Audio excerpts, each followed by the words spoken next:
Bismillahirrahmanirrahim. Alhamdulillahirabbil alamin. Wassalatu wassalamu ala Rasulillah wa ala alihi wa ashabihi wa man tabi'ahum bi ihsan ila yaumiddin amma ba'd. Alhamdulillah, ini di malam ke-10 kita berada di bulan Ramadan. Kembali kita melanjutkan kajian kitab Majalis Syahr Ramadan karya Syekh Muhammad bin Shalih Al-Utsaimin rahimahullahu ta'ala. Di hari ini kita akan masuk di majelis yang ke-10 yang beliau rahimahullahu ta'ala bawakan di kitab beliau ini. Kita baca bismillah. Abdullah. Bismillahirrahmanirrahim. Ahsanallahu ilaikum. Wafaqani Allah wa iyyakum. ثم قال الشيخ العلامة محمد بن صالح العثيمين رحمه الله: المجلس العاشر في آداب الصيام الواجبة. الحمد لله الذي أرشد الخلق إلى أكمل الآداب وفتح لهم من خزائن رحمة وجوده كل باب، أنار بصائر المؤمنين فأدركوا الحقائق وطلبوا الثواب، وأعمى بصائر المعرضين عن طاعته فصار بينهم وبين نوره حجاب، هدى أولئك بفضله ورحمته وأضل الآخرين بعدله وحكمته، إن في ذلك لذكرى لأولي الألباب. وأشهد أن لا إله إلا الله وحده لا شريك له، له الملك العزيز الوهاب، وأشهد أن محمدا عبده ورسوله المبعوث بأجل العبادات وأكمل الآداب، صلى الله عليه وعلى جميع الآل والأصحاب وعلى التابعين لهم بإحسان إلى يوم المآب وسلم تسليما. Baik, ini pembukaan muqaddimah dari beliau rahimahullah. Kata beliau rahimahullah ta'ala, al-majlisu al-ashir, majlis yang ke-10. Fi adabis siyamil wajibah, tentang adab berpuasa yang wajib. Di sini beliau akan menyampaikan kepada kita beberapa adab yang harus kita lakukan atau yang harus kita tinggalkan di dalam berpuasa di bulan Ramadan. Kata beliau, segala puji bagi Allah yang telah menuntun makhluknya kepada adab yang sempurna dan membuka untuk mereka perbendaharaan rahmatnya dan kebaikannya seluruh bab, seluruh pintu. Allah Subhanahu wa ta'ala memberikan cahaya kepada pandangan orang-orang yang beriman sehingga mereka mengetahui hakikat dan mencari pahala. Wa ama basair al-muridin, dan Allah Subhanahu wa ta'ala yang membutakan, menutup pandangan-pandangan orang yang berpaling. Ini keutamaan dari Allah Subhanahu wa ta'ala. Allah memberikan cahaya kepada orang-orang yang beriman kepadanya dan menutup pandangan orang-orang yang berpaling darinya. Membutakan mereka dari ketaatan kepada Allah. Allah Subhanahu wa ta'ala menjadikan antara mereka dan antara cahayanya ada hijab. Allah menjadikan antara mereka dan antara Allah Subhanahu wa ta'ala ada hijab, ada penutup. Hada ulaika bifadlihi wa rahmatihi. Allah Subhanahu wa ta'ala memberikan hidayah kepada orang yang beriman karena keutamaan dan kasih sayangnya. Wa adallal akharin, dan Allah menyesatkan yang lain. Bi'adlihi wa hikmati, tentunya karena keadilan Allah dan hikmah Allah. Inna fi dzalika ladzikra li ulil albab, sungguh dalam hal itu merupakan peringatan bagi orang-orang yang memiliki hati. Kita dengan melihat adanya orang yang sesat, yang disesatkan oleh Allah, demikian pula adanya orang yang mendapat petunjuk, yang diberi petunjuk oleh Allah Subhanahu wa ta'ala. Ini adalah pelajaran untuk kita. Ini adalah pelajaran untuk kita bahwa dalam kehidupan ini semuanya kita berjalan di bawah pengaturan dan penguasaan Allah Subhanahu wa ta'ala. Wa asyhadu an la ilaha illallah wahdahu la syarikalah. Dan saya bersaksi, kata beliau, bahwasanya tidak ada yang berhak disembah kecuali Allah semata. Tidak ada sekutu baginya. Al-Malikul Azizul Wahhab, yang maha berkuasa, yang maha perkasa, lagi maha memberikan. Asyhadu anna Muhammadan abduhu wa rasuluh. Dan saya juga bersaksi bahwa saya Muhammad adalah hamba Allah dan utusan Allah. Al-mab'utsu bi ajalil ibadat, yang diutus oleh Allah Subhanahu wa taala dan membawa syariat berupa ibadah-ibadah yang mulia. Wa akmalil adab, dan beliau yang menyempurnakan adab. Karena Nabi SAW diutus oleh Allah Subhanahu wa taala untuk menyempurnakan akhlak dari umat manusia. Untuk menyempurnakan akhlak dari umat manusia. Sallallahu alaihi wa ala jami'il al wal ashab. Salawat Allah atas beliau dan atas seluruh keluarga dan para sahabat beliau. Walat tabi'ina lahum ihsan. Dan salawat Allah Subhanahu wa taala kepada orang-orang yang mengikuti mereka dengan baik ila yaumil ma'ab, sampai hari kiamat. Wa sallama taslima. Ya, dan sallama taslima.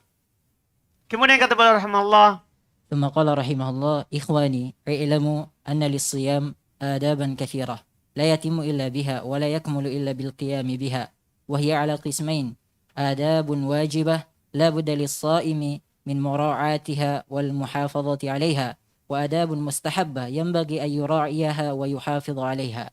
فمن الآداب الواجبة أن يقوم الصائم بما أوجب الله عليه من العبادات القولية والفعلية، ومن أهمها الصلاة المفروضة التي هي آكاد أركان الإسلام بعد الشهادتين، فتجب مراعاتها بالمحافظة عليها والقيام بأركانها وواجباتها وشروطها، فيؤديها في وقتها مع الجماعة في المساجد، فإن ذلك من التقوى التي من أجلها شرع الصيام وفرض على الأمة، وإضاعة الصلاة مناف للتقوى وموجب للعقوبة.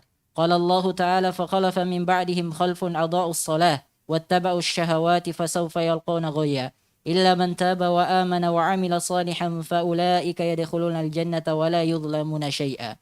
baik. Kata beliau rahimahullah taala, ikhwani, saudara-saudaraku, i'lamu, ketahuilah. Mana tu? Oh. Alhamdulillah. Ikhwani, saudara-saudaraku. Enggak lengkap kalau enggak ada Nu'man. Iya. Saudara-saudaraku, kata beliau rahimahullah, i'lamu, ketahuilah.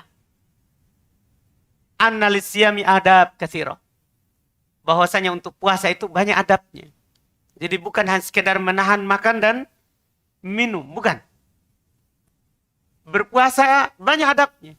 Yang tidak akan sempurna puasa itu kecuali dengannya. Dan tidak dianggap sempurna seorang kecuali dengan tegak melakukannya. Dia terbagi dua. Ada adab yang wajib, yang harus bagi orang puasa memperhatikannya dan menjaganya. Dan yang kedua ada adab yang sunnah.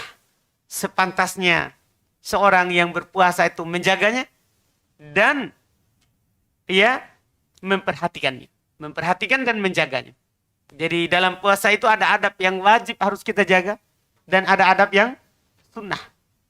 Yang juga sepantasnya kita jaga. Termasuk adab yang wajib. Boleh langsung mulai. Termasuk adab yang wajib. Yang wajib dijaga oleh orang yang berpuasa. Yang Allah Subhanahu wa taala wajibkan mereka di selain puasa juga. Berupa ibadah, ucapan dan ibadah perbuatan. Dan yang paling pentingnya adalah sholat yang diwajibkan. Ini yang jarang diperhatikan oleh sebagian kaum muslimin. Kadang mereka berpuasa, tapi mereka tidak sholat. Naudzubillah. Padahal termasuk adab yang wajib dijaga dalam puasa dan yang paling pentingnya adalah sholat 5 waktu. Dia adalah rukun Islam yang paling wajib setelah 2 kalimat syahadat. Wajib seorang menjaganya. Memperhatikannya dengan menjaganya. Tegak melakukan rukun-rukun solat, wajib-wajib solat, syarat-syarat solat. Dia tunaikan pada waktunya. Ma'al jamaah fil masjid. Baru katakan harus ditunaikan pada waktunya bersama jamaah di masjid. Tentunya ini bagi ikhwan, bagi laki-laki. Bagi laki-laki. Harus dia jaga Sholat berjamaahnya di masjid. Karena itu termasuk takwa. Yang karenanya puasa disyariatkan. Kita sudah lewatkan kemarin di majelis yang ke-9. Termasuk hikmah dalam berpuasa adalah supaya kita bertakwa. Termasuk ketakwaan seorang menjaga sholatnya. Iya. Orang yang ingin bertakwa dengan puasanya tapi tidak sholat, ini percuma. Berarti dia tidak menjaga dan tidak melakukan sebab yang juga mendatangkan takwa. Dia diwajibkan terhadap umat Islam. Menelantarkan sholat, itu menafikan ketakwaan. Walaupun dia bilang dia orang bertakwa. Dia berpuasa karena mau bertakwa. Tapi meninggalkan sholat, itu menafikan takwa. Meniadakan takwa. Wa mujibun lil ukubah. Dan mengharuskan dia mendapatkan siksaan Allah. Allah berfirman, فَخَلَفَ مِنْ بَعْدِهِمْ خَلْفٌ أَضَاعُوا الصَّلَاةَ وَاتَّبَعُوا الشَّهَوَاتِ فَسَوْفَ يُلْقَوْنَ غَيًّا. Maka datang setelah mereka generasi yang menelantarkan sholat, lebih mengikuti syahwat, maka sungguh mereka akan masuk dalam goya, siksaan Allah. Illa man taba, kecuali yang bertobat, wa amanan dan beriman, wa amila soliha dan beramal-amal soleh. Faulaika yadkhulunal jannata wa la yudlamuna syai'a. Maka mereka itu akan masuk ke dalam surga dan mereka tidak akan didolimi sedikit pun. Nah, ini yang disebutkan di sini dicela oleh Allah. Mendapatkan siksaan Allah Subhanahu wa taala kalau mereka meninggalkan apa? Salat. Terus وقال رحمه الله ومن الصائمين ما يتهاون بصلاة الجماعة مع وجوبها عليه وقد أمر الله بها في كتابه فقال وإذا كنت فيهم فأقمت لهم الصلاة فلتقم طائفة منهم معك وليأخذوا أسلحتهم فإذا سجدوا يعني أتموا صلاتهم فليكونوا من ورائكم ولتأت طائفة أخرى لم يصلوا فليصلوا معك وليأخذوا حذرهم وأسلحتهم. فأمر الله بالصلاة مع الجماعة في حال القتال والخوف وفي حال الطمأنينة والأمن أولى. وعن أبي هريرة رضي الله عنه أن رجلا أعمى قال يا رسول الله ليس لي قائد يقودوني إلى المسجد فرخص له فلما ولى دعاه وقال هل تسمع النداء بالصلاة قال نعم قال فأجب رواه مسلم فلم يرخص له النبي صلى الله عليه وسلم في ترك الجماعة مع أنه رجل أعمى وليس له قائد. Baik, kata beliau rahimahullah, di antara orang berpuasa, itu beliau berbicara tentang kenyataan dari sebagian kaum muslimin. Ya, di antara orang yang berpuasa, ada yang bermudahan dalam meninggalkan sholat berjamaah. Ada yang bermudahan di dalam meninggalkan sholat berjamaah. Iya. Padahal itu wajib. Pendapat yang benarnya karena berdasarkan dalil Al-Quran dan Sunnah, sholat berjamaah bagi laki-laki di masjid itu wajib. Sholat berjamaah bagi laki-laki di masjid wajib. Allah Subhanahu wa taala telah memerintahkan dalam kitabnya. Allah berfirman, wa idza kunta fihim, kalau kamu berada di tengah mereka, fa aqamta lahumus shalah, maka engkau menegakkan untuk mereka salat, maka hendaklah sekelompok dari mereka berdiri bersamamu dan sambil pegang senjatanya. Kalau mereka telah sujud selesai, maka hendaklah mereka mundur ke belakang dan datang lagi sekelompok dari mereka yang belum sholat tadi dan sholat bersamamu dan mengambil kehati-hatian mereka dan senjata mereka. Ini di perang. Di peperangan ini, Allah memerintahkan mereka untuk sholat berjamaah ketika perang. Ketika rasa takut. Maka dalam keadaan tenang dan aman, tentunya wajib. Iya kan? Di perang saja wajib melakukan sholat apa? Berjamaah. Maka bagaimana kalau lagi tidak berperang? Apa hukumnya? Kata beliau, aula. Tentunya lebih wajib. Karena ini di perang tetap disuruh berjamaah. Padahal ini keadaan rasa takut. Akan diserang. Tetap dilakukan berjamaah. Maka di luar peperangan lebih wajib lagi. Ini termasuk dalil yang menunjukkan wajibnya sholat berjamaah di masjid bagi laki-laki. Dari Abu Hurairah radhiyallahu taala anhu bahwasanya seorang lelaki buta datang kepada Rasulullah, dia berkata, "Ya Rasulullah, saya tidak punya penuntun yang akan menuntunku ke masjid." Maka Rasulullah SAW membolehkannya untuk sholat di rumah. Tapi tatkala dia orang itu mau pergi, Rasulullah memanggilnya kembali. Kata Nabi, "Apa kamu dengar adzan untuk sholat?" Orang buta itu bilang, "Iya, saya dengar adzan, cuma saya buta, tidak ada penuntun." Apa kata Nabi? "Fa'ajib." Kalau begitu wajib kamu jawab. Ini riwayat Muslim, diriwayatkan oleh Imam Muslim. Orang buta, kalau dengar adzan, wajib dia ke masjid. Bagaimana lagi kalau orang apa? Yang tidak buta. Ini dalil kedua yang menunjukkan wajibnya sholat berjemaah di masjid. Nabi SAW tidak meringankan untuknya dalam meninggalkan jamaah. Padahal itu dia orang buta dan tidak ada penuntunnya. Ini masalahnya. Tapi bersamaan dengan itu tetap Nabi fatwakan. Nabi jawab apa yang dia tanyakan itu. Wajib kamu ke masjid. Ini bagaimana kita melihat kalau orangnya tidak buta. Iya. Tentunya mebabi aula. Lebih utama, lebih wajib baginya. Karena yang buta saja tidak ada penuntunnya. Wajib. Apalagi yang tidak buta. Ini adab dalam berpuasa. Baik, lanjut. ثم قال رحمه الله وتارك الجماعة مع إضاعته الواجب قد حرم نفسه خيرا كثيرا من مضاعفة الحسنات فإن صلاة الجماعة مضاعفة كما في الصحيحين من حديث ابن عمر رضي الله عنهما أن النبي صلى الله عليه وسلم قال صلاة الجماعة تفضل على صلاة الفرد ب27 درجة وفوت المصالح الاجتماعية التي تحصل للمسلمين باجتماعهم على الصلاة من غرس المحبة والألفة وتعليم الجاهل ومساعدة المحتاج وغير ذلك. Masya Allah. Meninggalkan sholat berjemaah. Di samping dia menelantarkan yang wajib. Di samping ini. Kan wajib tadi hukumnya sholat berjemaah. Meninggalkan sholat berjemaah. Di samping dia meninggalkan yang wajib. Dia telah mengharamkan dirinya kebaikan yang banyak. Dari dilipat gandakannya kebaikan. Di samping dia meninggalkan yang wajib, dosa. Dia juga meninggalkan apa? Menelantarkan kebaikan yang sangat banyak kalau dia hadir sholat berjamaah. Karena sholat berjamaah itu pahalanya berlipat ganda. Sebagaimana dalam hadits riwayat Bukhari Muslim.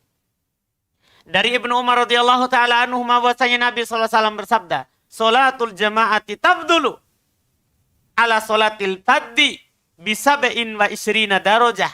Sholat berjamaah lebih utama daripada sholat sendiri. Itu melebihi sholat sendiri 27 derajat. Jadi 1 berbanding 27. Terus, kata beliau rahmatullah, maka dia luput pahala. Itu yang pertama. Yang kedua, dia luput maslahat bersatu bersama kaum muslimin. Yang tidak bisa didapatkan kecuali dengan berkumpul di sholat. Berupa gorsil mahabbah. Akan muncul kecintaan. Kita kalau berjemaah di masjid, muncul kecintaan. Karena kita bersatu di rumah Allah Subhanahu wa taala. Wal ulfah. Wa ta'limil jahil.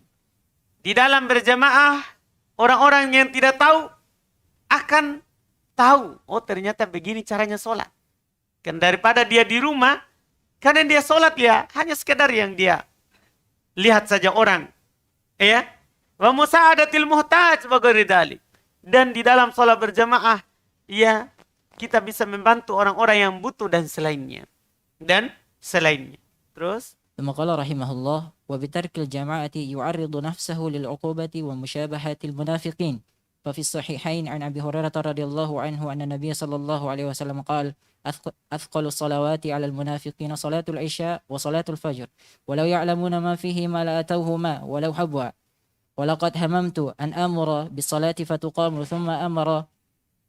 ثم آمر رجلا فيصلي بالناس ثم أنطلق معي برجال معهم حزب من حطب إلى قوم لا يشهدون الصلاة فأحرق عليهم بيوتهم من نار. ففي صحيح مسلم عن ابن مسعود رضي الله عنه قال: من سره أن يلقى الله غدا مسلما فليحافظ على هؤلاء الصلوات حيث ينادى بهن فإن الله شرع لنبيكم سنن الهدى وإنهن من سنن الهدى. قال: ولقد رأيتنا وما يتخلف عنها إلا منافق معلوم النفاق. ولقد كان الرجل يؤتى به يهادى بين الرجلين حتى يقام في الصف. Kata beliau rahmatullah, dengan meninggalkan jamaah, meninggalkan sholat berjamaah di masjid, berarti kita telah menghadapkan diri kita untuk mendapatkan siksaan Allah. Juga menyerupai orang-orang munafikin. Dalam hadits ini diriwayatkan oleh Imam Al-Bukhari dan Imam Muslim dari Abu Hurairah radhiyallahu ta'ala anhu, bahwasanya Nabi SAW bersabda, salat yang paling berat terhadap orang munafikin adalah salat Isya dan salat subuh. Seandainya mereka mengetahui apa yang ada pada keduanya berupa keutamaan, maka mereka akan mendatanginya walaupun merangkak. Sungguh, ini potongan yang kedua ini, berikutnya ini termasuk juga dalil yang menunjukkan wajibnya sholat berjamaah di masjid. Sungguh saya telah berhimmah, berkeinginan untuk memerintahkan sholat dan diikomat. Kemudian saya memerintahkan seorang untuk mengimami manusia. Adapun saya akan pergi bersama beberapa orang yang membawa ikatan-ikatan dari kayu. Maksudnya beberapa kayu bakar. Kepada kaum yang tidak menyaksikan sholat, saya akan membakar rumah-rumah mereka dengan api. Diancam akan dibakar rumahnya. Tentunya kalau seperti ini ancamannya, maka dia telah meninggalkan yang wajib. Kalau yang sunnah tidak mungkin sampai dibakar, diancam untuk dibakar rumahnya. Dalam Sahih Muslim dari Ibnu Mas'ud radhiyallahu ta'ala anhu, Nabi SAW bahwasanya dia berkata, siapa yang senang untuk berjumpa dengan Allah Subhanahu wa taala besok dalam keadaan muslim, maka hendaklah dia menjaga solat-solat itu ketika dipanggil dengannya, yaitu ketika azan.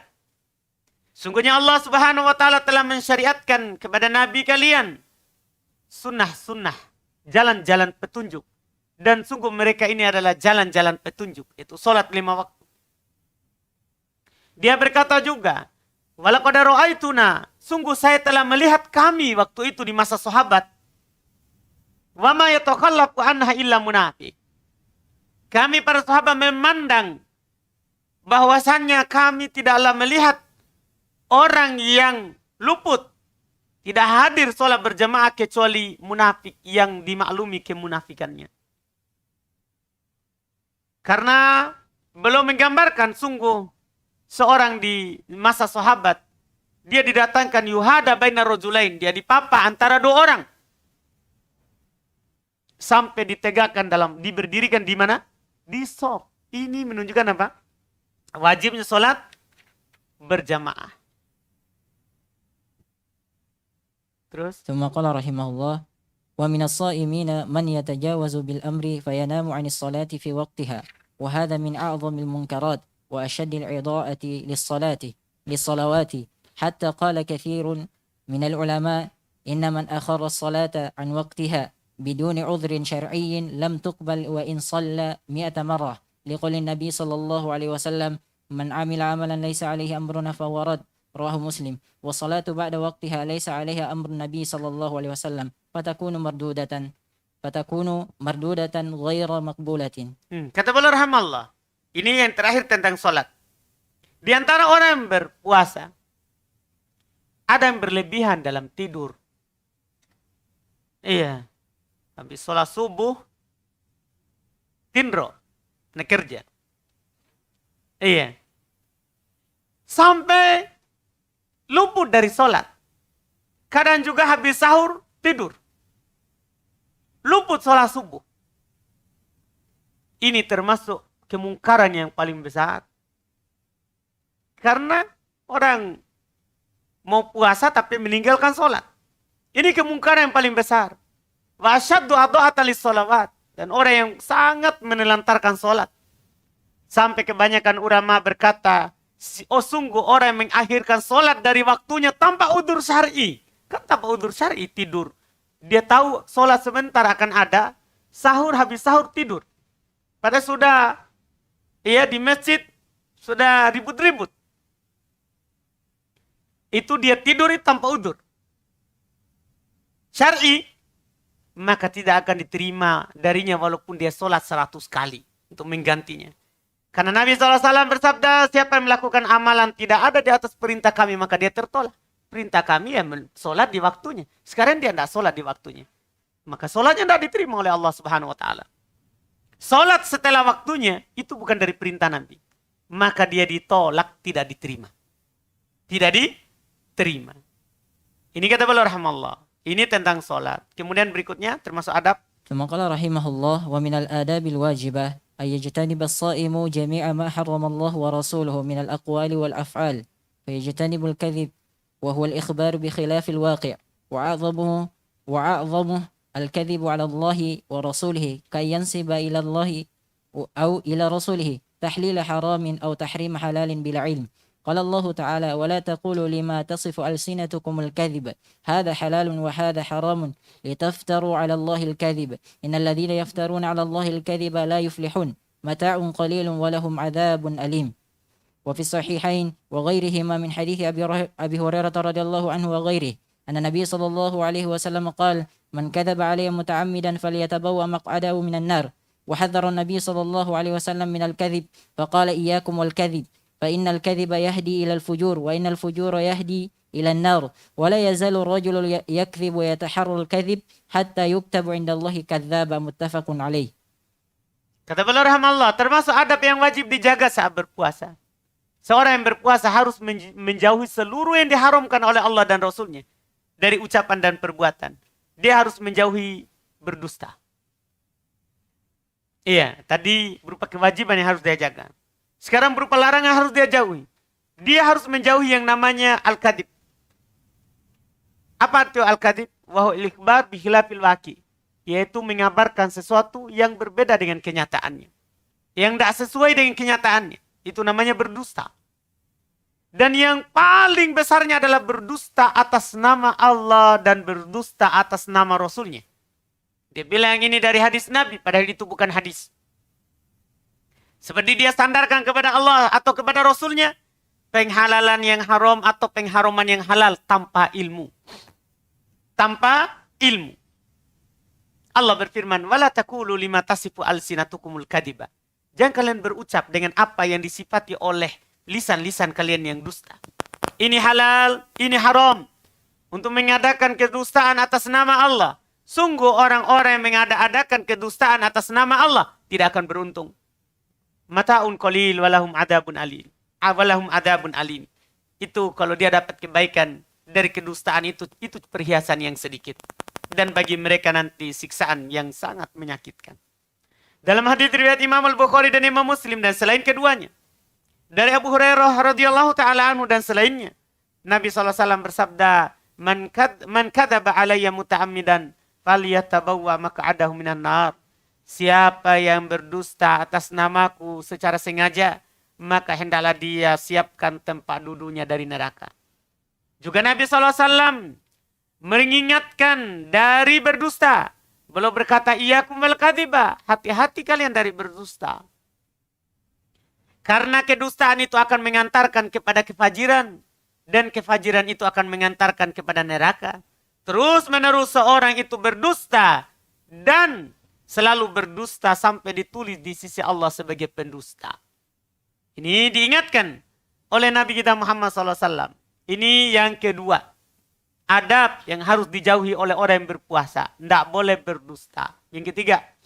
Maqala rahimahullah wa yajtanibu al-ghibah wa hiya dhikruka akhak bima yakrahu fi ghaibatihi sawa'un dhakartahu bima yakrahu fi khilqatihi kal-a'raji wal-a'wari wal-'ama ala sabilil 'aibi wadh-dham aw bima yakrahu fi khuluqihi kal-ahmaqi was-safihi wal-fasiq wa nahwihi. وسواء كان فيه ما تقول أم لم يكن لأن النبي صلى الله عليه وسلم سئل عن الغيبة فقال هي ذكرك أخاك بما يكره. قيل أفرأيت إن كان في أخي ما أقول؟ قال إن كان فيه ما تقول فقد اغتبته وإن لم يكن فيه ما تقول فقد بهته. رواه مسلم. ولقد نهى الله عن الغيبة في القرآن وشبهها بأبشع صورة شبهها بالرجل يأكل لحم أخيه ميتا، فقال تعالى ولا يغضب بعضكم بعضا أيحب أحدكم أن يأكل لحم أخيه ميتا فكرهتموه. وأخبر النبي صلى الله عليه وسلم أنه مر ليلة المعراج بقوم لهم أظفار من نحاس يخمشون بها وجوههم وصدورهم، فقال من هؤلاء يا جبريل؟ قال هؤلاء الذين يأكلون لحوم الناس ويقعون في أعراضهم. رواه أبو داود. Kata beliau rahmatullah, seorang yang berpuasa harus menjauhi yang namanya gibah. Apa itu gibah? Yaitu kamu menyebut saudaramu dengan apa yang dia tidak sukai saat dia goib, saat dia tidak ada di hadapan. Sama saja apakah kamu sebutkan apa yang dia sukai itu dalam penciptaannya, itu jasadnya, seperti aroj, pincang, awar, buta, ya sebelah, a'ma, buta dua-dua, ala sabilil aibadam, ya, yang dia inginkan dari penyebutan itu untuk mencelanya, Ini untuk mengeluarkan kalau itu dia sebut untuk memperkenalkannya. Kalau dia bilang itu Muhammad, siapa Muhammad? Itu yang buta. Bukan untuk menggibahnya, tapi apa? Mengenalkannya. Karena banyak yang bernama Ahmad, banyak yang bernama Muhammad. Paham kan? Jadi ini dia sebutkan untuk mencelanya. Atau dengan apa yang dia tidak sukai dari huluknya, dari akhlaknya. Jadi tadi dari badannya ataupun dari akhlaknya. Seperti dia bilang, kal ahmak. Ya, ini orang bodoh. Ya. Wasafih. Sama juga wal fasik. Dan yang semisalnya. Sama saja apakah ada dari apa yang kamu katakan atau tidak ada. Karena Nabi SAW ditanya tentang gibah. Beliau berkata, dikruka akhaw fima yakrah. Kamu menyebut saudaramu pada apa yang dia tidak sukai. Dikatakan kepada beliau, bagaimana kalau pada saudaraku itu ada yang saya katakan itu. Kata Nabi, kalau ada, maka kamu telah menggibainya. Kalau tidak ada, maka kamu berdusta atas namanya. Maka kamu berdusta atas namanya. Jadi dua-duanya sama. Sama-sama dosa. Ini saat dia goib. Dan Allah Subhanahu wa taala telah melarang dari ghibah dalam Al-Qur'an. Dan Allah menyerupakannya dengan penyerupaan yang dengan bentuk yang paling buruk.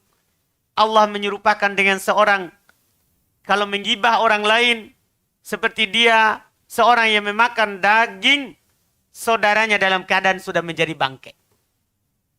Ya, daging saudaranya dalam keadaan dia sudah menjadi bangkai.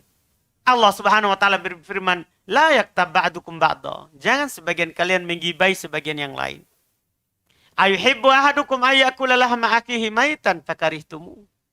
Apakah salah seorang dari kalian senang untuk memakan daging dari saudaranya dalam keadaan mati? Maka pasti kalian akan membencinya. Kalian tidak menyukainya. Dan Nabi SAW mengabarkan beliau pernah lewat di malam Mi'raj, malam yang beliau dinaikkan ke langit. Beliau melewati sekelompok orang yang memiliki adfar, kuku-kuku min nuhas. Kuku dari, apa nuhas? Kuku dari tembaga, kuku besi. Yakhmisuna biha wujuhahum, yang dia garu-garu dengannya wajahnya, wasudurahum, dan dadanya. Nabi kita berkata, man haula'i ya Jibril? Siapa itu? Yang keadaannya seperti itu, wahai Jibril. Maka kata Jibril, haula'i alladhina yakuluna luhuman nas. mereka itu adalah orang-orang yang memakan daging manusia. Wa yaqauna fi aradihim, mereka jatuh dalam kehormatan-kehormatan saudaranya. Jadi mereka membicarakan masalah-masalah aib dari saudaranya. Ini riwayat Abu Daud. ثم قال رحمه الله ويجتنب النميمة. Ini yang keberapa? Keempat. Adab yang keempat. وهي نقل كلام شخص في شخص إليه ليفسد بينهما وهي من كبائر الذنوب. قال فيها رسول الله صلى الله عليه وسلم لا يدخل الجنة النمام متفق عليه.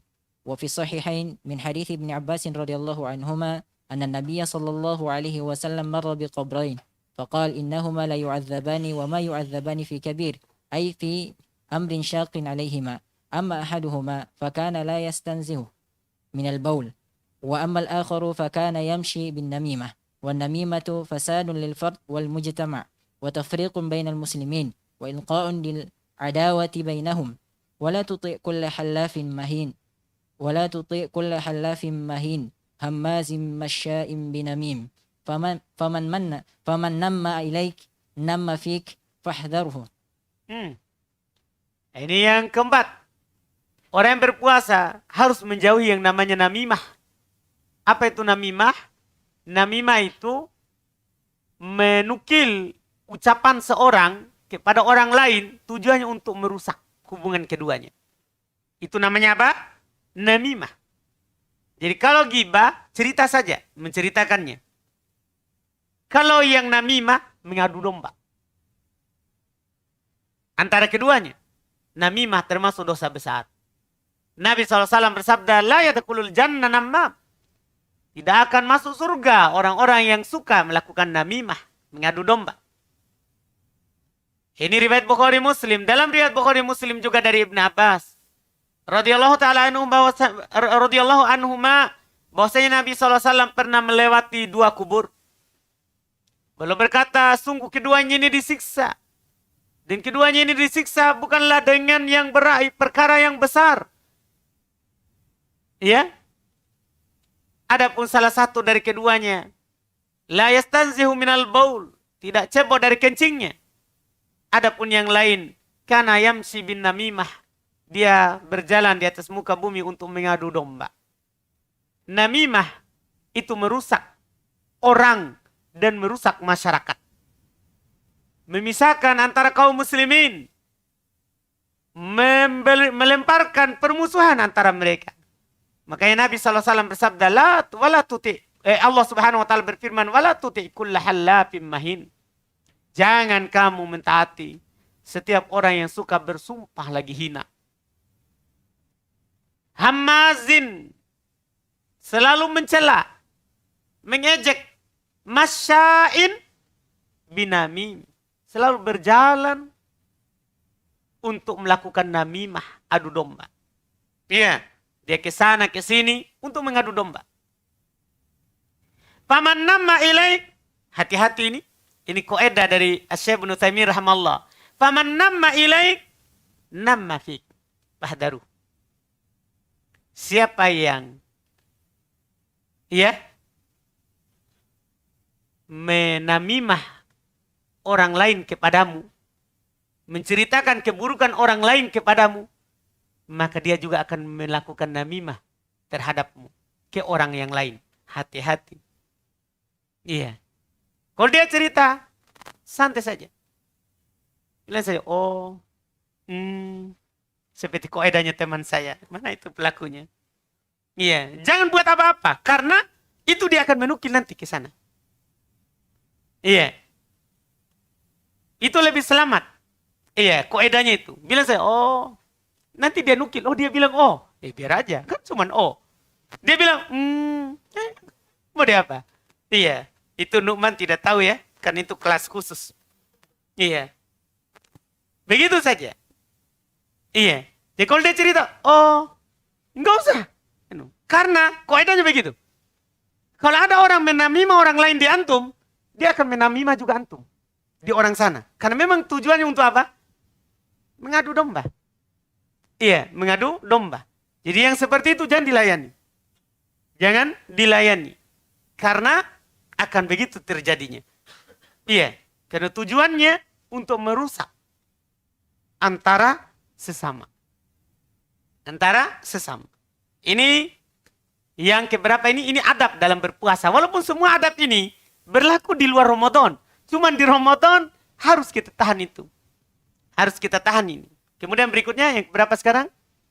Kelima. ثم قال رحمه الله ويجتنب الغش في جميع المعاملات من بيع وإجارة وصناعة ورهن وغيرها وفي جميع وفي جميع المناصحات والمشورات فإن الغش من كبائر الذنوب وقد تبرأ النبي صلى الله عليه وسلم من فاعله فقال صلى الله عليه وسلم من غشنا فليس منا وفي لفظ ومن غش فليس مني رواه مسلم والغش خديعة وضياع للأمانة وفقد للثقة بين الناس وكل كسب من الغش فإنه كسب خبيث حرام لا يزيد صاحبه إلا بعدا من الله. Kata beliau rahimahullah ta'ala, adab yang kelima harus antum jauhi. Seorang yang berpuasa harus menjauhi yang namanya al-ghish, berbuat curang. Di seluruh muamalat, transaksi. Dari jual beli, sewa menyewa, sina'ah, akad untuk pabrik, akad pesan. Ya, akad gade, dan selainnya. Hati-hati dari berbuat curang. Hati-hati dari berbuat curang. Dan di seluruh nasihat. Dan seluruh musyawarah. Hati-hati berbuat curang. Karena berbuat curang itu termasuk dosa besar. Nabi SAW berlepas diri dari pelakunya. Dan menunjukkan dia dosa besar. Kata beliau, man ghasyana falaysa minna. Siapa yang berbuat curang terhadap kami, maka dia bukan dari kami. Dalam lafaz dikatakan man ghasya falaysa minni. Siapa yang berbuat curang bahkan bukan dari saya. Al-ghish khadi'ah, menipu. Wadoyaun, dan menelantarkan amanah. Menghilangkan kepercayaan di antara manusia. Setiap usaha ya hasil yang muncul dari kecurangan itu adalah kasbun khabis. Itu hasil yang buruk. Haram. Tidak akan menambah pelakunya kecuali jauh dari Allah Subhanahu wa ta'ala. Ini yang kelima. Kemudian yang berikutnya. ثم قال رحمه الله Ini yang terakhir. ويجتنب المعازف وهي الآلات اللهو بجميع أنواعها كالعود والربابة والقانون والكمنجة والبيان والكمان وغيرها فإن هذه حرام وتزداد تحريبا وإثما إذا اقترنت بالغناء بأصوات جميلة وأغاني مثيرة قال الله تعالى وأغاني مثيرة قال الله تعالى ومن الناس من يشتري لهو الحديث ليضل عن سبيل الله بغير علم ويتخذها هزوا أولئك لهم عذاب مهين وقد صح عن ابن مسعود رضي الله عنه أنه سئل عن هذه الآية فقال والله الذي لا إله غيره هو الغنى وصح أيضا عن ابن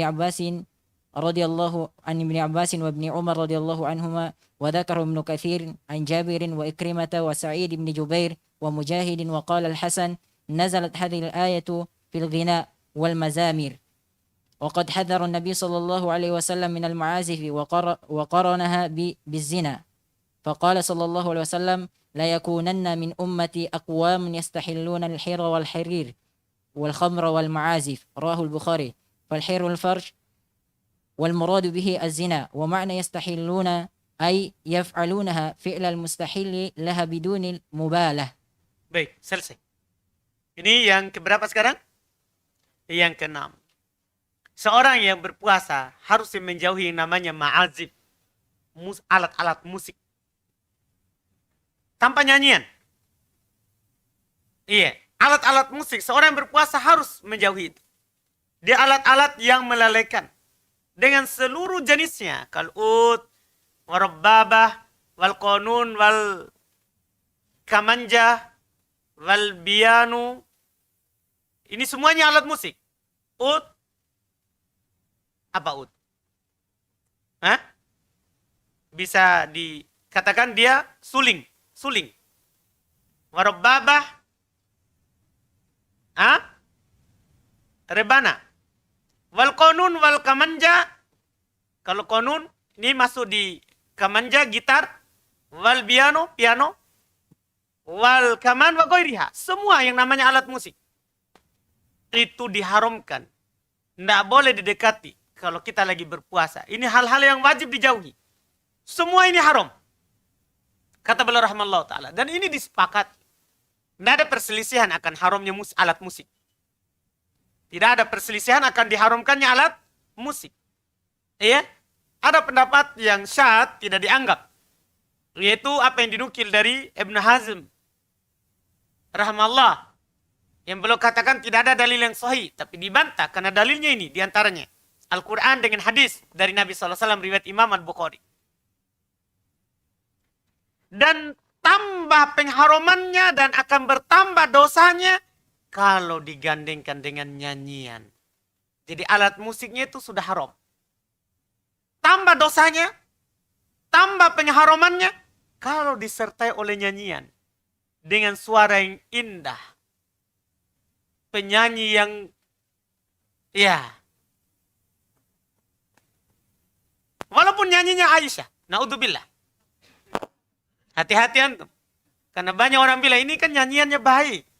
Hati-hati. Tidak ada yang namanya dosa. Yang namanya dosa tidak ada yang baik. Yang haram itu tidak ada yang baik. Tidak ada yang baik. Iya. Sekarang kalau ada antum di depan ini. Tiba-tiba mati sapi besar. Weh, baik ini kalau diambil. Begitu. Namanya bangkai itu tidak ada yang baik. Sama, semua yang haram tidak ada yang baik. Tidak ada yang baik. Iya. Allah berfirman, "Wa minan nasi may yashtari lahwal hadithi liudilla an sabilillah." Ini untuk membantah orang bilang, tidak apa-apa itu kan mengingatkan, mendekatkan mereka ke agama. Ini hati-hati, ini ayatnya menyelisih apa yang mereka katakan. Kata Allah di antara manusia, ada yang membeli ucapan yang sia-sia untuk menyesatkan manusia dari jalan Allah tanpa ilmu. Iya. Mereka menjadikan itu sebagai huzwa, hiburan, sendagurau, kesia-siaan. Ulaika lahum adabum muhin. Kata Allah, bagi mereka itu siksaan yang akan menghinakan. Telah sahih dari Ibnu Mas'ud. Beliau ditanya tentang ayat ini. Apa itu lahwal hadith? Begitu maksudnya. Apa itu ucapan yang sia-sia? Dan tafsir sahabat itu hujah. Tafsir sahabat itu ada dalil. Beliau ditanya. Apa artinya lahwal hadith? Maka beliau bersumpah. Wallahi. Alladhi la ilaha ghairuh. Demi Allah. Jadi beliau bersumpah dalam menjelaskan untuk menguatkan apa maksudnya itu ayat. Demi Allah. Yang tidak ada sembahan yang berhak disembah selainnya. Huwal gina. Ucapan yang sia-sia di sini adalah nyanyian. Ini ucapan tafsir sahabat. Sini adalah nyanyian. Telah sahih ini dari Ibn Abbas juga dari Ibn Umar radhiyallahu taala anhum. Disebutkan oleh Ibnu Katsir dari Jabir, dari Ikrimah, dari Sa'id Ibnu Jubair, dari Mujahid rahimahumullah. Sahabat tabi'in. Berkata Al-Hasan rahimahullah, nazalat hadil ayat fil gina wal mazamir. Ayat ini turun di nyanyian dan alat-alat musik. Ini dicela. Dan Nabi SAW telah mengingatkan dari alat musik sendiri digandengkan dengan zina. Alat musik sendiri dicela tanpa nyanyian digandengkan dengan zina. Nabi SAW bersabda, la yakunanna min ummati, akan ada dari umat. Kita sudah melihat sekarang, akan ada dari umat sekelompok orang yang menghalalkan al-hira wal harir wal khamr wal ma'azib. Ini riwayat Bukhari, hadis sahih. Akan ada dari umat Orang yang akan menghalalkan perzinahan. Sutra bagi laki-laki. Wal khamar, minuman yang memabukkan. Wal ma'azib, alat-alat musik akan ada yang menghalalkan. Iya, di sana ada yang menantang orang untuk berdebat. Siapa itu? Iya, si Dungu. Iya, orang Makassar bilang si Pongoro. Iya. Baru tobat, menantang orang berdebat. Iya, yang bilang Dimas, kau tahu apa? Iya, apa nak tahu kan itu Dimas? Mau lagi berdebat. Iya, ini hadis riwayat Bukhari. Riwayat Bukhari, mau apa lagi berdebat? Itu tadi ayat sudah ditafsirkan oleh Ibnu Umar, Ibnu Mas'ud, Ibnu Abbas. Bahwa yang diinginkan di situ adalah apa? Nyanyian dan musik. Kan begitu? Ini cukup. Ada datang orang sekarang mau berdebat akan halalnya musik. Iya. Sudah kalau memang keras, sudah biarkan saja kamu halal. Iya, kita haram. Karena hadisnya jelas riwayat Bukhari yang katakan seperti itu. Kata beliau al-hir al-farj. Al-hir itu al-farj, kemaluan, maksudnya zina. Mana yastahilun? Apa artinya yastahilun? Kata Syekh Ibnu Utsaimin. Yaitu mereka melakukannya seperti orang yang menghalalkan. Mereka tidak peduli kalau itu haram. Itu artinya menghalalkan. Mereka tidak peduli kalau itu apa? Haram. Mereka lakukan seakan-akan itu apa? Halal. Na'udzubillah. Iya, na'udzubillah. Ini beberapa perkara yang di majelis ke-10 ini belum ingatkan kepada kita. Dan belum hanya terbatas pada ini 6 perkara. Karena memang majelisnya walaupun malam ini panjang ya kita ya. Iya, karena kita baca semua karena penting yang belum ingatkan ya kepada kita dalam masalah ini. Karena banyaknya kaum muslimin jatuh di dalamnya. Alhamdulillah mudah-mudahan bermanfaat dan menjadi pengingat untuk kita semua. Kita cukupkan majelis yang ke-10 ini. InsyaAllah kita lanjutkan lagi besok di majelis yang ke-11. Subhanakallahumma hamdik, asyhadu an la ilaha illa anta astaghfiruka wa atubu ilaik. Alhamdulillahirabbil alamin.